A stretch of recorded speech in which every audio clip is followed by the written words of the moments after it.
Good morning children. आज हम लोग चैप्टर 3 पढ़ेंगे।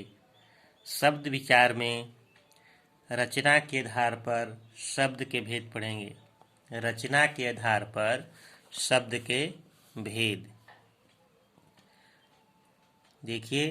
हिंदी भाषा के सभी शब्दों को उनकी रचना के अनुसार, उनकी रचना के आधार पर उन्हें 3 भागों में बांटा गया है। हिंदी भाषा में सभी शब्दों को उनकी रचना के आधार पर 3 भागों में बांटा गया है। देखिए, रचना के आधार पर शब्दों को 3 भागों में बांटा गया है। पहला है रूढ़ शब्द। पहला क्या है?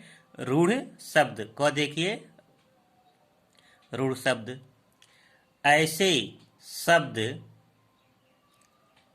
ऐसे जो शब्द किसी वस्तु या प्राणी के लिए प्रयोग होते हैं,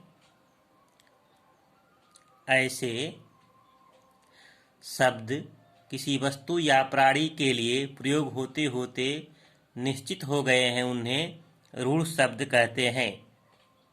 ऐसे शब्द जिनके अर्थ परंपरा से चले आ रहे हैं तथा जिसके खंडों का कोई अर्थ नहीं होता है, उन्हें रूढ़ शब्द कहते हैं। उदाहरण: वृक्ष, तालाब, नारी, पुष्प आदि। ठीक। दूसरा भेद है यौगिक शब्द। जो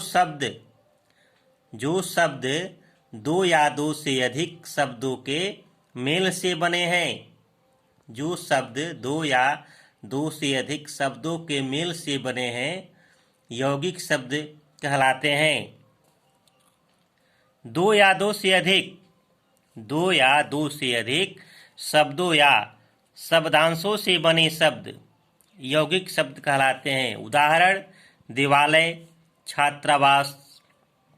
दिवालय देव और आलय से बना है। छात्रावास छात्र और आवास, देवदूत देव और दूत आदि। दिवालय शब्द देव तथा आलय और छात्रावास शब्द छात्र तथा आवास शब्दों के मेल से बने हैं, अतः ये यौगिक शब्द हैं। इसी तरह शब्द है देशभक्त, देश तथा भक्त। पुस्तकालय पुस्तक और आलय। पाठशाला पाठ तथा शाला। रसोई घर रसोई और घर। ये क्या है? यौगिक शब्द है। तीसरा है योग रूढ़ शब्द। योग रूढ़ शब्द जिन शब्दों में रूढ़ तथा यौगिक दोनों प्रकार के शब्दों की विशेषता हो।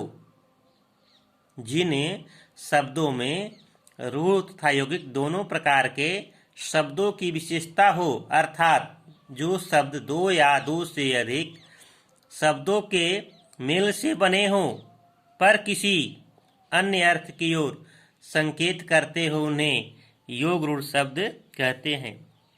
ऐसे यौगिक शब्द जो सामान्य अर्थ प्रकट न करके विशेष अर्थ प्रकट करते हैं। ऐसे यौगिक शब्द जो सामान्य अर्थ प्रकट न करके विशेष अर्थ प्रकट करते हैं, वे योग रूढ़ शब्द कहलाते हैं। उदाहरण: पंकज, हिमालय आदि। पंकज शब्द पंक तथा जो, हिमालय शब्द हिम तथा आलय, दशानन शब्द दस तथा आनन के मेल से बने हैं, किंतु कीचड़ में जन्म लेने वाली हर चीज पंकज नहीं होती। पंकज शब्द का अर्थ है कमल, पुष्प के लिए रूढ़ हो गया है। इसी प्रकार हिमालय एक पर्वत तथा दशानन शब्द एक व्यक्ति विशेष का नाम है, अतः योग रूढ़ शब्द है। अगला है प्रयोग के आधार पर शब्द के भेद। प्रयोग के आधार पर शब्द के भेद। प्रयोग के आधार पर शब्दों को 2 भागों में बांटा गया है। पहला है विकारी शब्द और दूसरा है अविकारी शब्द। पहला है विकारी और दूसरा है अविकारी। तो पहला देखिए, विकारी शब्द। विकार का अर्थ है परिवर्तन। विकार का अर्थ है परिवर्तन। जिन शब्दों में लिंग, वचन, कारक अथवा काल के आधार पर रूपांतरण हो जाता है उन्हें विकारी शब्द कहते हैं। हिंदी भाषा में कुछ शब्द ऐसे होते हैं जिनमें लिंग, वचन, कारक तथा काल के कारण परिवर्तन आ जाता है। ऐसे शब्दों को विकारी शब्द कहते हैं। जैसे संज्ञा लड़का, लड़के, लड़कों, लड़कियां, लड़की। सर्वनाम शब्द मैं, मेरा, हम, मुझे। विशेषण शब्द पीला, पीली, पीले। क्रिया पढ़ता है, पढ़ते हैं, पढ़ती है, पढ़ता था। दूसरा भेद है अविकारी शब्द। जिन शब्दों का रूप कभी नहीं बदलता, जिन शब्दों का रूप कभी नहीं बदलता और वे ज्यों का त्यों प्रयोग किए जाते हैं। जिन शब्दों का रूप नहीं बदलता, वे सदा एक समान रहते हैं, उन्हें अविकारी शब्द कहते हैं। इन्हें अव्यय भी कहा जाता है। जैसे उदाहरण देखिए, क्रिया विशेषण अभी, इधर, पीछे आदि। संबंध बोधक के नीचे, के बाहर आदि। समुच्चय बोधक लेकिन, किंतु, इसलिए, और आदि। विस्मयादि बोधक ओह, अरे, छी आदि। निपात ही, तो, भी आदि। ठीक। चौथा भेद है अर्थ के आधार पर शब्द के भेद। अर्थ के आधार पर शब्द के भेद। अर्थ के आधार पर शब्दों को दो भागों में बांटा गया है। पहला है सार्थक शब्द और दूसरा है निरर्थक शब्द। तो पहला देखिए, सार्थक शब्द। जिन शब्दों का अपने आप में अर्थ होता है, जिन शब्दों का अपने आप में अर्थ होता है, उन्हें सार्थक शब्द कहते हैं।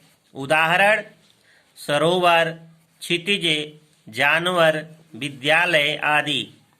सार्थक शब्दों के अंतर्गत एकार्थी, अनेकार्थिक, विलोम, पर्यायवाची, समश्रुति, भिन्नार्थक आदि आते हैं। इनके बारे में अगले अध्याय में पढ़ेंगे। दूसरा भेद है निरर्थक शब्द।